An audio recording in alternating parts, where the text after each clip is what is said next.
Welcome to the fourth session of the Remarkable Women, Powerful Stories, a leadership series by Zonda International. Today, we have a broad global audience once again with participants from so many different time zones. I thank you most sincerely for choosing to spend the next 45 minutes with me and our very special guest during this conversation. I'm Lynn Foley, Chairman of the Zonda International Leadership Development Committee, and it is an honour and a privilege to host this leadership series.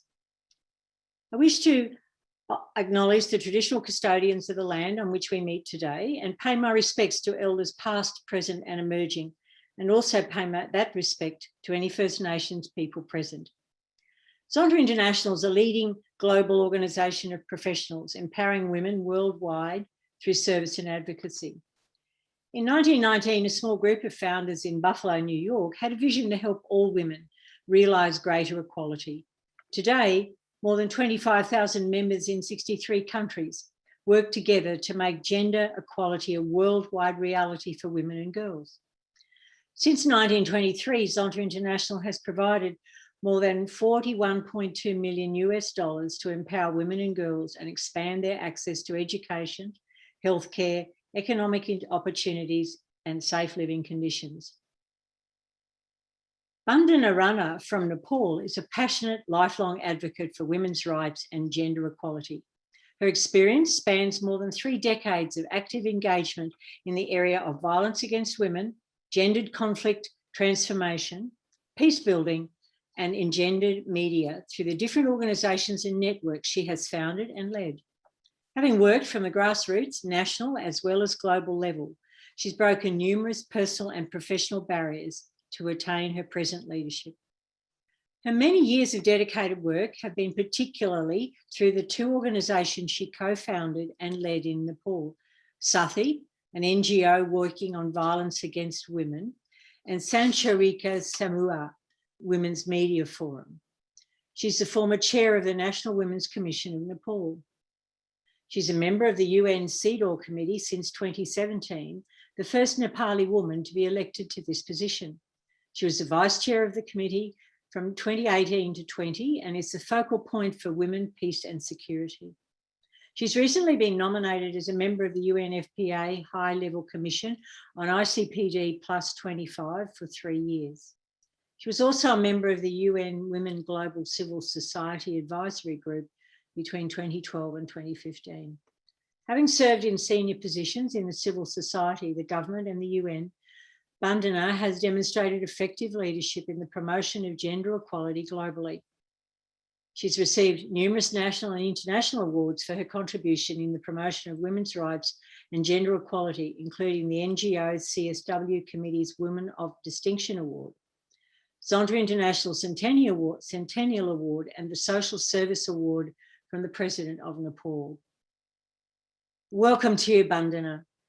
Thank you so much for agreeing to speak with me today. I'm absolutely looking forward to our conversation together for this short while today, for all of our guests, all of our audience today, I should say, to hear your story.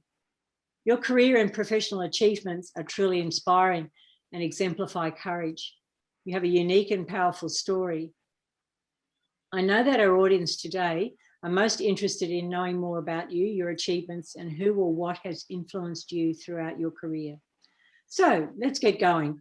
I'd like to ask you to share your story from childhood and family and how these experiences led you to your choice of profession and career. Thank you, Lynn. First of all, I'm truly humbled with your introduction. And it's an honor to be a part of this Zonda International's Remarkable Women, Powerful Stories. I'm very much looking forward to our conversation. To get back to your question about my childhood and how did I choose my career, I must say, you know, I was the eldest of 4 siblings and a middle-class family, a normal family. But I don't think I was really ambitious as a child, looking back at it, that I had clear ambitions of what I wanted to be. I was just an ordinary child who took pleasure in the little things of life, who wanted to please her parents. And most of the time when people asked me, what do you want to be when you are big, was the answers that I gave was only to please my parents rather than actually thinking of what it really meant. Because at that time, the most professional, successful people were doctors and engineers, you know. So I would just say sometimes doctor, but engineer was a more manly profession. That's what it was considered.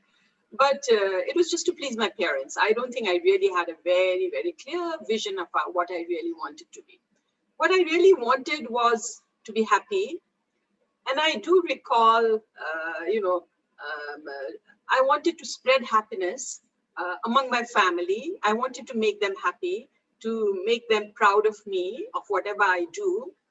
And whatever I did, I wanted to give in my full 100%, my integrity and my honesty. So to tell you honestly, because you asked about childhood, there was a certain time during my teen age where I really thought I was very influenced by the Hindi films, the romantic Hindi films. So during the teenage, perhaps I just wanted to be married off to a handsome man and be happy. I didn't even think about profession. You know, those were secret dreams as well. But so I actually traversed the course, whatever came in front of me, whatever questions that I was confronted with, I tried to find answers to those. And here is where I am today. I think that's what it was like. Mm. So it's interesting. I know when I first spoke with you leading up to this, you talked a little bit about what it was like to be a child in Nepal. I wondered if there's if there's a story or two or some insights into some of maybe the challenges or the interesting things in your childhood as well that you might like to share today. Yeah, there are 2 or 3 things. I remember as a child, as I told you, I was the eldest of 4 siblings. I had 2 brothers and a younger sister. And we grew up very happily, but one thing that I can remember about my childhood that affected me a lot was my first menstruation. Because we do have rituals, which I was not, my mother, perhaps these are things, menstruation was a taboo. And it was really not talked about. So perhaps because of that, my mother never talked to me about it. So when I had my first menstruation, I was told that I had to be confined to a dark room for 21 days.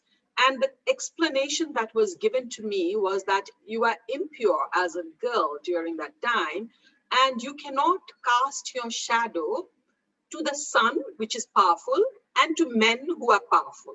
So that is the reason for the dark room, you know, the dark curtains, and no men, none of my brothers, men, the male family members that I could see, and they shouldn't see me as well.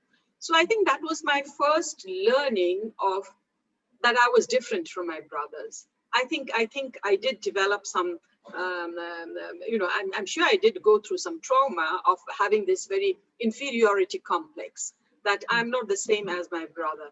And I remember coming out of the confinement that I never was able to share the same rapport that I shared with my brother and my father, after that period. So that's something that now it strikes me. At that moment, I got used to it. I just thought, oh, this is the fate of girls. And I just got used to it and grew along, I guess. But now that I reflected, that's how it started, And the other thing was, I remember simple things, like I was the eldest of the family. So one thing I remember very strongly, my mother actually didn't go to school, but she was very keen in reading. She knew how to read and write, but she had never been to school. So one thing she would tell us was, as a brother, my brother, if he slept till 7 o'clock, it didn't matter. But 7 o'clock was a deadline for us girls. She would say like, oh, it's already 7 o'clock. You are girls. You can't sleep late. What will you do when you go to your husband's home? So reflecting back, that's what I feel that was an embedded social discrimination as such. And that's what I'm working for now. So as I said, there were many questions in my mind, and I tried to find the answers to that. And that's what led me to what I am today. I recall when we first talked about when you were quite young, you actually began work as a journalist and a career journalist and a TV journalist. And I'm wondering if you would spend a bit of time talking to us about how that came about and how you discovered your voice and then your potential through some of those early experiences. Yes, television is very new in Nepal in the sense that it was established in 1985. And I had just passed out from college. I was volunteering in my old school from where I had passed out. And television was an attraction to everyone because it was so new in Nepal. It was the only station. It was a government Nepal television. People were glued in. There were only 3 or 4 hours of transmission in the beginning, and people were glued in from the beginning to the end, even looking at the national anthem and everything. Naturally, as a student, I was quite average, but quite a good student in terms of extracurricular activities. I was a captain of my house. I was good in sports as well as in studies, in recitation, drama. And I loved reading, actually, reading in the sense I loved reading books as well, but I also loved reciting the stories, telling stories. I was very, very, very attracted to stories and to storytelling, let's say. So perhaps that was the reason that television attracted me. And I was thinking perhaps I could do that, but it just led me that I joined television as a very young journalist in 1986. It had been a few months since television had started. And everyone told me I had led a sheltered life, a girls' school, a girls' college, a little bit of stint with a co-ed university, but generally quite a sheltered life. So people said, oh, this television is going to be difficult for you. It's a whole new world, and looking at your nature of of you being more of an introvert in the sense, not too bold enough to speak at once. Perhaps this is going to be difficult for you. And I was a little bit intimidated in the beginning, but I joined television, and you are asking me about how I found my voice and an identity. I reflect on my journey, and that seems to be a turning point in my life, because the first few months in television were quite okay. It was a male-dominated profession, of course. There were very few women, but the men, my senior colleagues, they were all nice to me. They would give me assignments. I would do it obediently, and they would give me they would say, good, excellent, and I'd be very happy, and go back home. They would say, oh, I was married very early, so I already had 2 young girls when I joined television. So they would say, oh, you have young children, you can go early if you have finished your work. And I would say, well, people had thought it would be difficult, but, they seem to be quite nice. And I was quite liked in the television among my colleagues, But 1987, 88, I think it's 87, 88, 1988, I got this opportunity to go to Netherlands under a scholarship on Radio Netherlands Training Center for a news and current affairs production course. I had a culture shock in the sense that it was a small class, about 10 to 12 students, male and female, from all parts of the world. And the professors were quite elderly, gray-haired, very profound people, male, both of them male. And they would first and foremost tell me to call them by their names, which I found it very difficult and could never call them by their names. We don't have that culture. Even among your colleagues, you call a male sir, so I was not very comfortable with that. But the other thing that surprised me was they would present a theory, and they would ask the opinion, and they would pick up students. What do you think of this theory?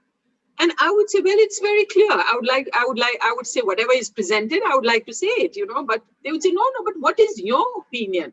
Now, that was very, very surprising for me, because I must have been around 25 years at that time. And till then, nobody had asked me any opinion in my entire personal life as well as educational career. I was good in memorizing. I got good marks, in examinations. I wrote what the book said. But no one had actually asked me what my opinion was on a certain theory. So initially it was very difficult for me to answer back. It would have been easier for me to, if they had said, what did I say just now? I would have said it, very perfectly. That would have been easier for me. I was so used to it. But to tell me that what did I think of a theory was extremely difficult, but that needed for you to think, for you to analyze. And I wasn't used to that at all, to be critical. So the first few days I found it, I was very hesitant to respond back, but gradually I got used to it. And the surprising thing was, I hesitantly and very nervously, after having dwelt with the theory that was given, I presented my opinion, and I was surprised that they would say, "Oh, that's excellent. That's a good way of thinking." So I first realized that at the age of 25, that I have a mind of my own, I have a voice, I have an opinion, and that my opinion can be different from other people, even elderly male, and I can still be respected. That was my first learning at the age of 25. That's what I say when I say I found my identity, I found my potential, I found my voice at the age of 25 in a foreign land, So that made me, so that made me realize, I think that was a turning point for me, because that made me realize that I was, compared to many Nepali women, comparatively had access to more opportunities in terms of education and other opportunities. So I could imagine the thousands of women who would just die without even realizing their potential or recognizing their own identity and voice. And I thought this was a serious matter. So I think my learning there somehow pushed me towards the career that I was choosing, that speak for the women who don't have a voice. Okay. So that's, I guess, particularly where you have taken on that role of being an activist, because I know, I feel from all of your work that you would be described as an activist. Do you describe yourself as an activist? Oh, yes. I'm a feminist. I'm an activist. Discrimination bothers me. Any form of discrimination against a girl. When I was a child, I thought that was normal because that's how I was made to believe. But now, having worked in this area so passionately, knowing that girls don't have a voice, girls don't have a choice, they are not brought up by saying, you are capable, you can do it, you are great. That's not something that we heard as a child, Oh, you are a girl, you can't do that. You'll drop that. That's for men, leave that alone. Everything is so disempowering. So knowing all that now, I very much work in whatever little way that I can do to end discrimination, to promote equality. So definitely that's mine. I'm an activist, I'm a feminist who raises a voice, who takes action to end any kinds of discrimination. That's how I describe myself, yes. So do you think that's transferred to your daughters and your granddaughters? Lynn, when my daughters were growing up, I remember, I have two daughters, so yes. But I have no son. I remember when they were in their early teens, telling them, don't be out too late, get back home, what time are you coming? And as they grew up, they became conscious. And one of them said, oh, you say you are a gender activist. And I know, thank God you don't have a son. Otherwise, we could easily compare and tell you that you are not an activist. I'm sure you would be discriminating, because if you had a son, you wouldn't be saying, get back home soon, be safe. And then I realized that inside my house, I might have transformed. I might have changed. But changing one house inside internally is not enough. Security needs to be outside in the society. The society needs to change. The reason I was telling my girls to get back home was I was concerned about their safety and security, because I know the society is not safe, you see. So I feel I can't change just myself and my own family members. We need to work towards changing the society, so that's when she said that, I realized that, oh my God, we need to change the society. I can't say, oh yes, I'm changed, I'm a gender activist, I don't discriminate between my daughters or the sons, but the society needs to change as well. Yeah. And even more so today, I think sometimes it's quite disappointing that we have so much of a distance to go in that security, social security outside of the home, and making it safe for particularly all girls and women. What brings you the greatest joy and satisfaction? I am now in my late 50s. And when I look back, now that you asked me that question, there are simple things that gives me joy. Sometimes I like to, of course, be I like to practice positivity, and I love people who practice positivity. But sometimes, no matter how much you tell some people, they will not take it.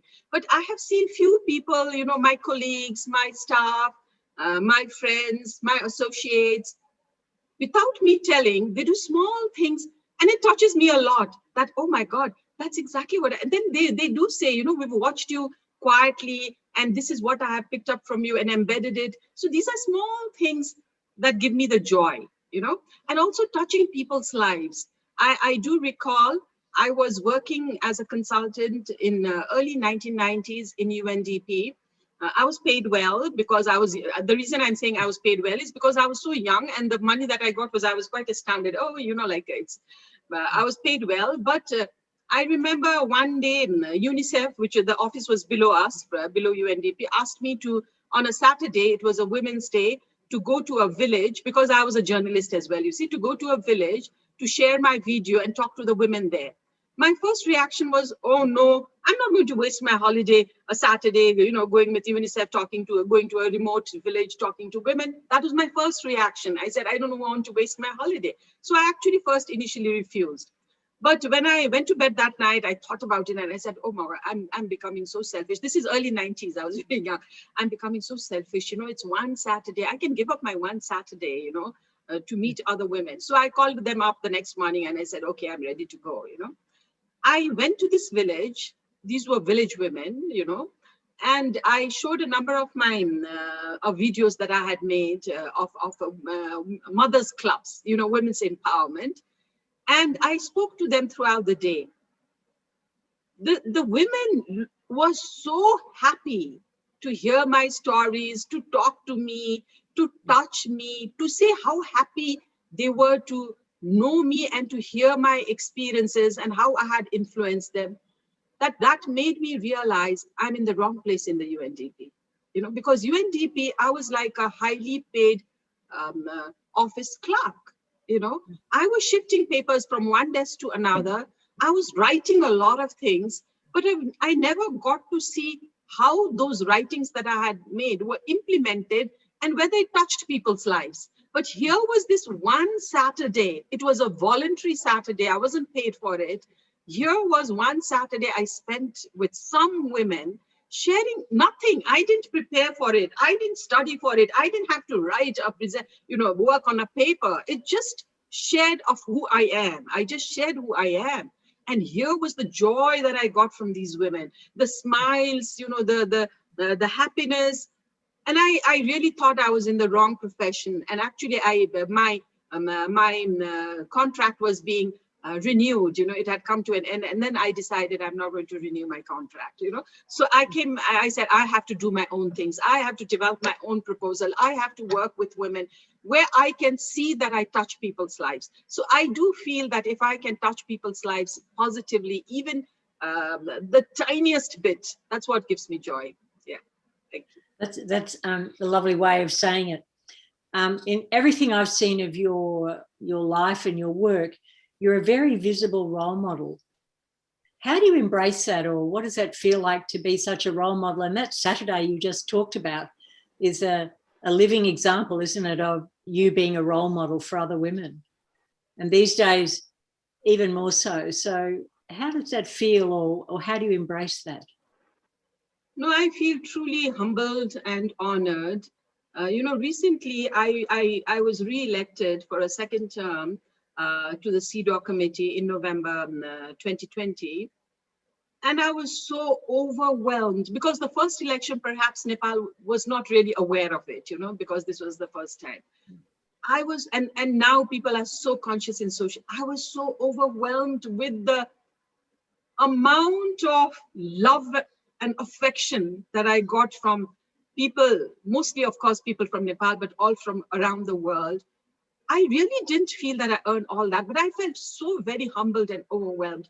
And I feel that, you know, I feel that that is the earning, you know. So what did I do to earn that? Perhaps when you talk about role model, you know, I like to give 100% to whatever I do.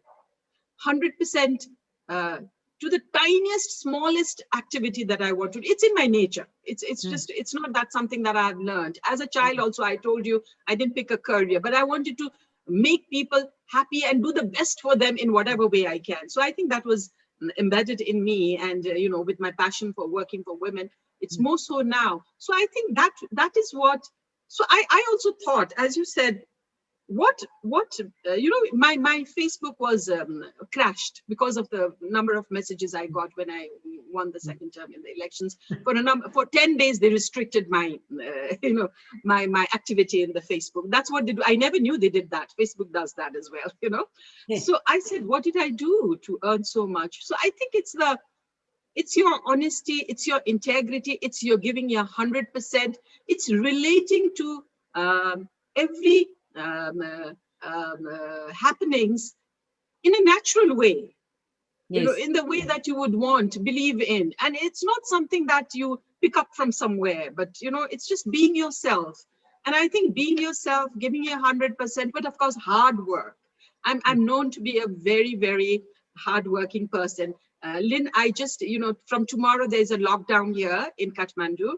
And of course, we have a very extreme second variant coming up. People, yes. You know, thousands being hospitalized. And I had work that I had to go and meet to Pokhara, which is about 7 hours drive from 6 to 7 hours drive from here. Everyone told me this is a critical time, don't go. And I said, no, I need to go. You know, I'm going to be careful. I'm going to put double mask. So I didn't even tell anyone, and I went to Pokhara. I had 2 days of work, but the Pokhara announced lockdown from today. So the 2 days work, I finished it in 1 day, and I traveled back throughout the night. I arrived this morning in Kathmandu. I traveled throughout the night so that I'm not caught with the lockdown, you know, that I could get back home. And many people said I'm crazy, you know, but I'm surviving. You know? So I feel that when I give my conviction, I need to do it, and God is there with me. You know, I know I'm going to be safe and secure when you have the right intention and the right passion to do it. You can absolutely do it. You know, that, I think that is what the model part that you are saying that people. It is. I hear that. Whenever you get a bit down or low, or your confidence flags, what do you do to build back up that confidence? If that ever happens to you, what do you do? I'm very human. What do you do to build that confidence back? It does. There are ups and downs. You know, it's been since 2015. There was a day that I was particularly feeling very low. One of my family members was critically sick. And I was just doing a little bit of my yoga and watching the TV, and a very good positive saying appeared. And I liked it so much, you know. If you can change, there are things which if you can change, you change it. If you can't change it, you accept it, you know. And that's the difference between wisdom and knowledge, you know. That was the saying I remember. And it touched me so much, you know, and I just shared that in my Facebook. I felt so good after posting that. It was a workshop for me, you know, throughout the day. And somehow from that day onwards, every day, every morning, I post a positive quote. It's not, I read. Now from then I have started reading positive things. I listen to positive spirituality, spiritual sayings, spiritual leaders. And what I post is not exactly cut and paste, but of course I'm influenced by my readings and my hearings, but it reflects my thoughts that day, you know, and it's a positive quote. Of course, I'm doing it because it's a workshop for me. And when I put it publicly, it's a whole day, I follow it. I feel so good about it. But as I go on, more and more people say that, I'm finding quite a number of followers following my quotes, and oh, we read your quotes, you know. So it's been now 6 years now. And so what builds my resilience is the thought that, you know, it's your own mind, it's your own thoughts, how you drive it, you know. And I do my best to drive it, to guide it in a positive manner. I want it to internalize it, and that is what I'm following for the last 6, 7. I have been following, but more on a guided, not guided. I've never been to spiritual guru or yoga training or classes. Whatever I've learned is just taking tips and doing it at home. So I do feel that the last 6 years, I don't know if this is an aging process, but I think it's a very good thing that I do practice a lot of positivity and share that with a wider audience, And the other thing that builds me up now is engaging with the youth. Since early 2020, I've started saying that was my 2020 resolution. I will engage with the youth as much as possible, because the change that I'm trying to bring about, I feel that I can bring that, it's going to be a speedier if I engage with the youth. And the youth, I find them so exciting.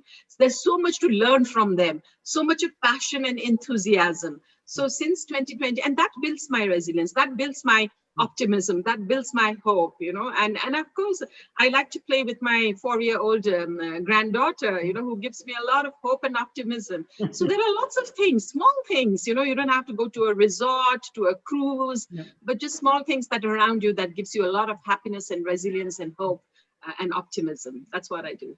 That's lovely. So following that theme, I heard recently that they're saying to women, say in our age group, Bandana, that we should have mentors, continue to have mentors rather than always be the mentor. And it is said that we should get ourselves a mentor who's at least around about 25 years old for that reverse mentoring, for what it is we can learn from the younger generation. So it's interesting, that's what you're talking about. If you surround yourself with young people and your granddaughters, we get that mentoring back as well as giving it. Did you find mentoring powerful throughout your career? Were you lucky to have mentors or not? Well, when I grew up, we didn't have too much of intermingling. You know what I mean?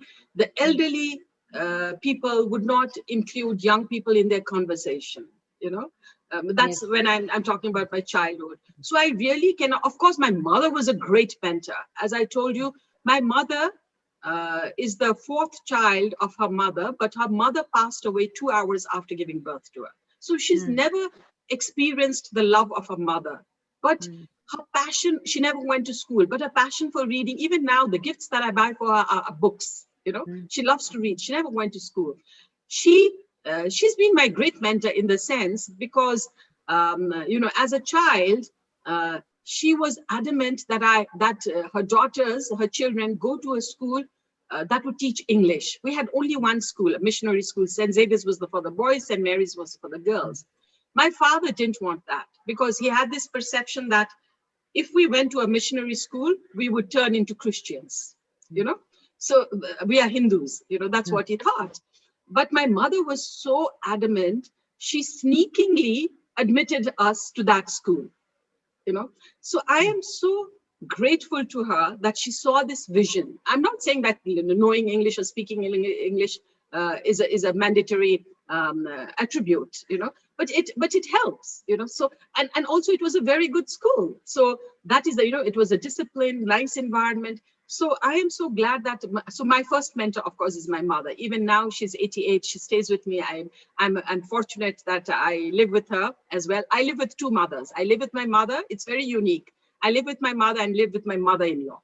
You see? Okay. So because mother, my siblings are outside the country. So when my father passed away, I didn't want my old mother to be alone in a house.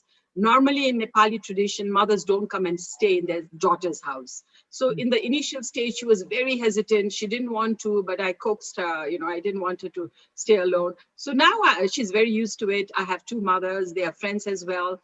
I'm very fortunate that way, you see. So I would say she's my first mentor. But as I said, as I grew up, there are very few opportunities intermingling with your senior generation. That was not a culture at all, So the few things that I would get to be impressed with, influenced with, or inspired was the few that I saw on television, the few that I read, but actually really not met as such, So I think that's what inspired me. And there have been a few who have inspired me in terms of, as I said, I think I was very, very impressed with positivity, loving nature. So I can't pick up one person and say this is how, because we didn't mix up so much. But for me personally, I feel that as I told you, I love to engage with the youth, and mentorship I think is extremely important. And with my strong resolution engaging with the youth, I hope I can be able to build those mentors as I go along. My next question is, what's your greatest gift as a remarkable woman and a leader? I have shared some of it. One is my full 100% in whatever activity I take. I take few things, but I'm very passionate about it. I sometimes forget what is around me when I'm doing something, I'm totally absorbed with it. And that gives good result, I think. It may be very strenuous, it's hardworking, sometimes it's sleepless nights, but that's one thing that I feel I do. I give 100% to whatever I do. My positivity. As far as possible, I don't have negativity. I don't doubt. I don't judge. I try to have positive explanations in my mind and to take the conscious step forward. The third thing is I'm quite a disciplined person. I'm in terms of having my. I don't like to. Some people say I sleep only 2 hours, 3 hours. That's not for me. There are some times, of course, I might have to work hard, but at least a minimum of 6 hours sleep, and going to bed on time, getting up early in the morning. I love early mornings. It gives you so much of strength and energy. So I'm very disciplined in that sense. I do my bit of, I've never gone to a gym, because people ask me, do you go to gym? I've never been to a gym, but I do take out 1 hour, 1.5 hours in the morning for myself, no matter how busy I am. I like to reflect on my thoughts. I do some meditation. I do my yoga. And that gives me the strength throughout the day to go along. And, if I didn't do my self-reflection and my meditation and yoga in the morning, the work that I am doing, I would feel very lethargic. So I wouldn't actually accomplish much. So I think those 1.5 hours, that 1.5 hours in the morning is extremely important. So I'm very disciplined. But when I say I'm disciplined, I'm now not a die-hard exerciser, not a die-hard dietitian as such. I eat every food. Of course, quantity is there, but I eat every food. I eat on time. I don't say, oh, these are sweets, I might put on weight. I don't do that as well, But I am moderate in the sense that I am quite disciplined, And I think I have a lot of patience and tolerance as well. I think that also matters, yes. So it's quite a long list of things in that great attributes for a leader and for a remarkable woman. I have 2 more questions before we then move to some Q&A, because time's getting away from us. So one is, so far in your life, you have achieved many things through your the organisations you've founded, through the work you've done around domestic violence in your own country, and through the UN work. What do you think, how do you see things will change for women in the next decade?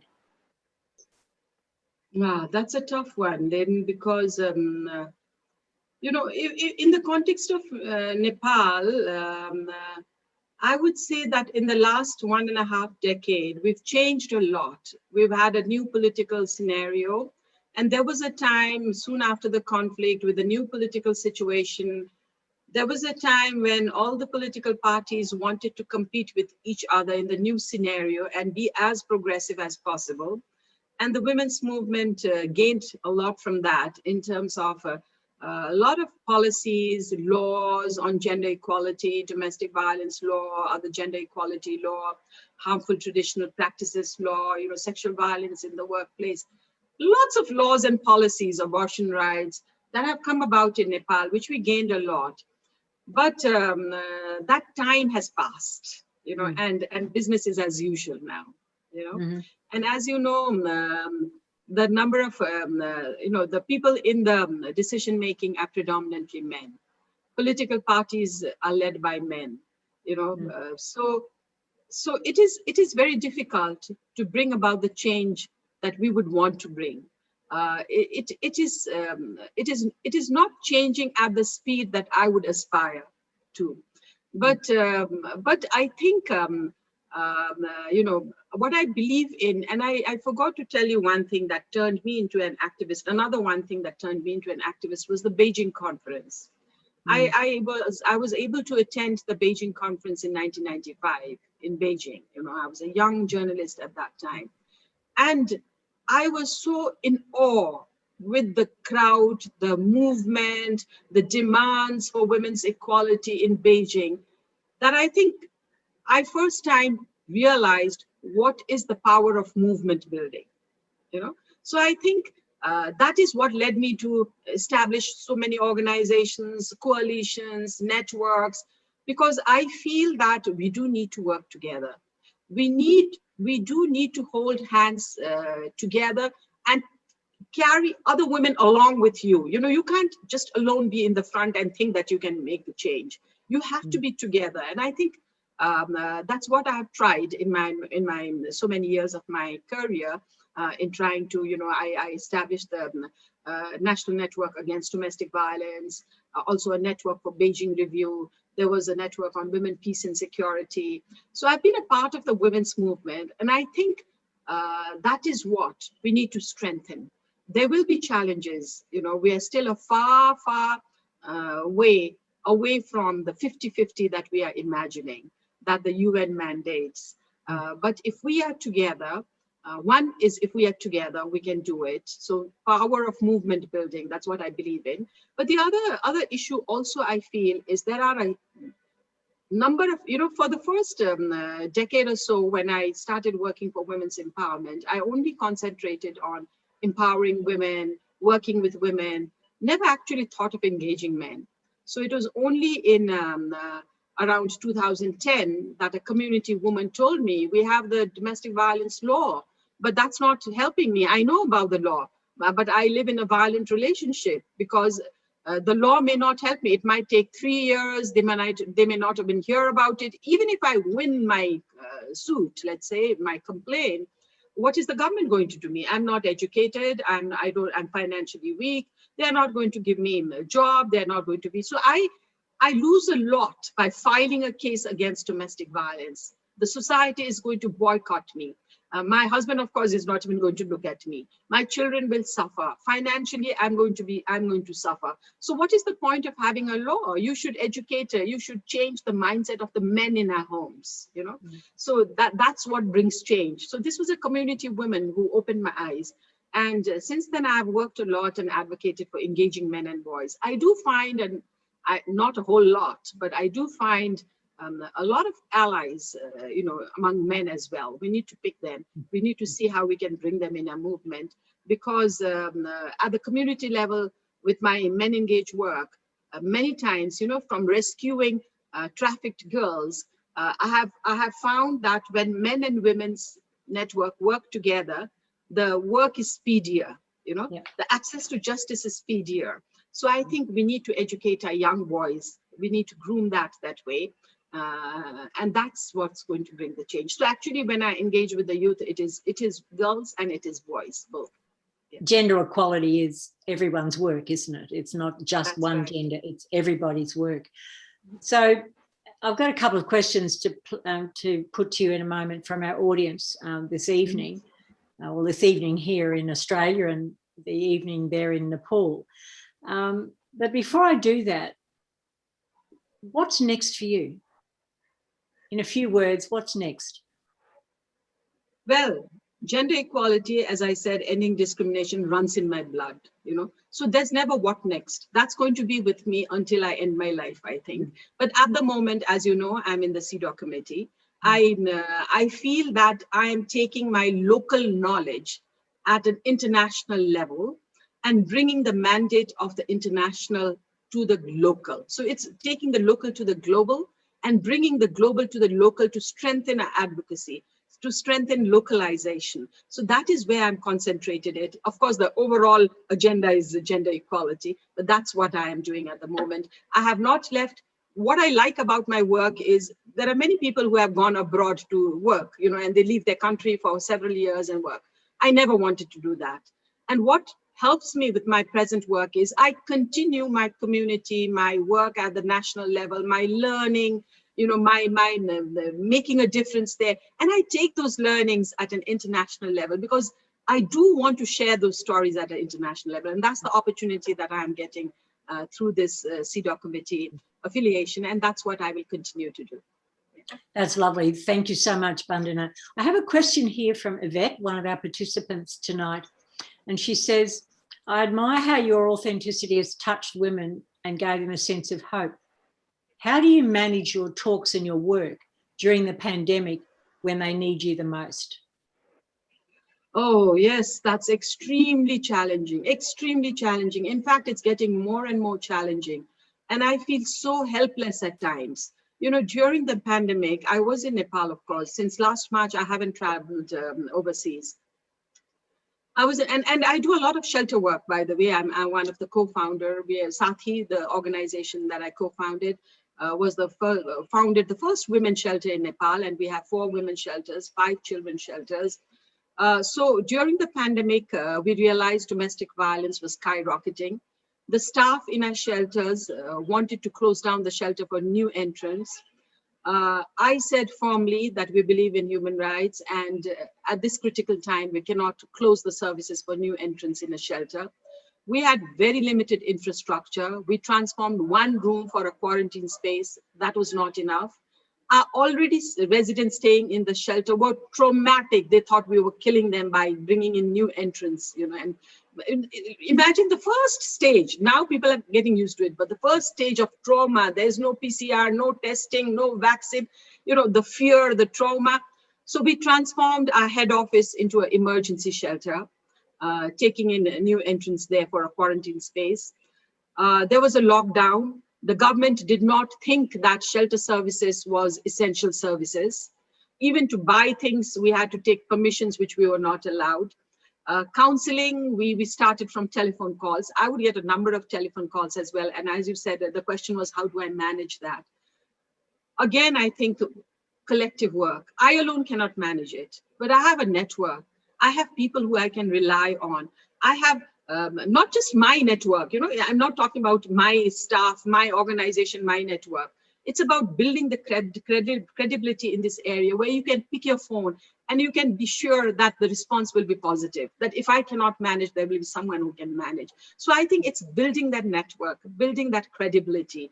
That's just the other day, 2 days ago, someone called me and said in the eastern Nepal, a young just born child was found very sick, thrown in a bus station, and the girl was rescued and sent to the hospital. So the person called me and said, is there anything you can do? Do you have an office in eastern Nepal? And we don't have any offices in rural eastern Nepal. So what can someone go and see what is the fate of the child? So, I said, wait a minute, I don't have an office, but I called up someone from eastern Nepal. I asked them, can you do this? So, it's building up that. Even you don't need to have offices everywhere. You don't need to have staff everywhere. But if you are very passionate, if you have built your credibility over the years, that this is an area that you're passionate about, I think you can extend your communication with many and be sure that, it will be responded positively. And I think it's building that network. Yes, and it is difficult during the pandemic, particularly in your part of the world at the moment. Everything we're hearing in the news from India and nearby is just tragic and heartrending. And I know from here in Australia, we're very, very concerned for how the pandemic's affecting particularly India, is what we hear about here. And you've just indicated you're in another lockdown as well. So it's really tough. And I just... This week, Lynn, 3 of our staff were tested positive. One of them is in the hospital. So it's a very difficult time. And I just wanted to acknowledge how difficult that time is, and for you to take that away with you, that from me and from all of our participants tonight, we do absolutely have that empathy with you and sometimes feel quite helpless, and I guess hopeful that we're not in that situation in our own country, but we do certainly reach out to you. So as we head towards closing, what's a thought you'd like to leave with all of our participants today? What's one thought you'd like to leave with them? No, I want to end on a very positive note. I think life is beautiful if you perceive it beautifully. You know, you need to love everyone, extend and share that love and happiness, be positive.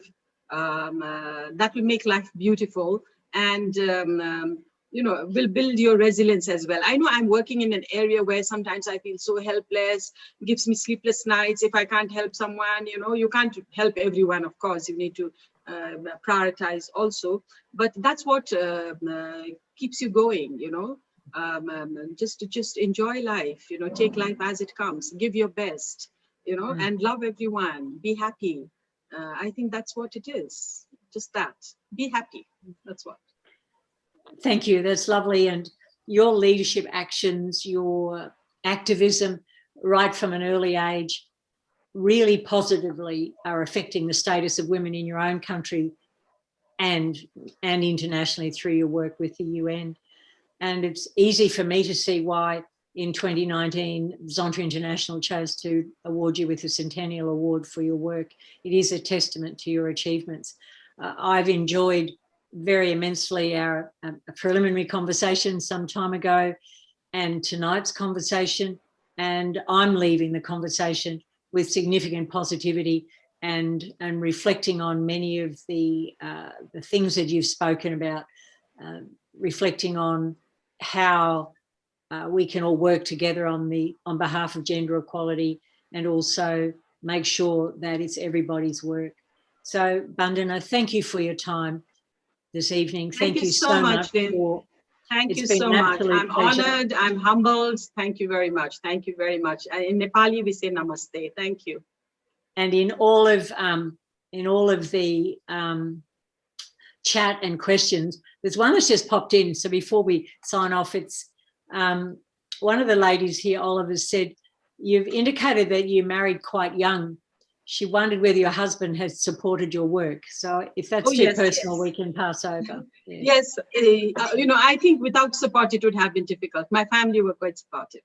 Yes. That's lovely. And lots of the comments in the chat, which you won't have you won't have had a chance to look at, is talking about how inspiring and thanking you and congratulating you for your work. So go forth knowing that everyone who's been on tonight is very thankful for the work you're doing and find that you are very inspiring. It must be getting late. I'm struggling with my words tonight. It is nearly 11 p.m. in Brisbane here in Australia. However, thank you so much, and go well and go safely. And I wish you well in the next pieces of work that you do. Thank you. So before we sign off, I want to underscore the importance of the Zonta Foundation for Women, and reach out to all our participants tonight to think of the Zonta Foundation for Women when deciding where to donate and putting money towards the projects, because the foundation relies so much on the generosity of people. The Leadership Series is scheduled every month, and I'll be excited to see you at the next session on the 26th of May, where our next guest is Dr. Kendra Sharp, the Professor of Mechanical Engineering at Oregon State University, currently on loan to the US National Science Foundation, where she's serving as the Head of Office of International Science and Engineering since February 2021. Kendra has some lovely thoughts to share with us around humanitarian engineering and of all of her pursuits in how she is managing her career. So I invite you to that. So spread the word to all your friends and colleagues, and watch out for the promotion of the next webinar. Thank you so much for being here tonight for Bandana's story, and I wish you well, and I trust in all of the countries that you come from, you're doing well and staying safe. Good evening and good night.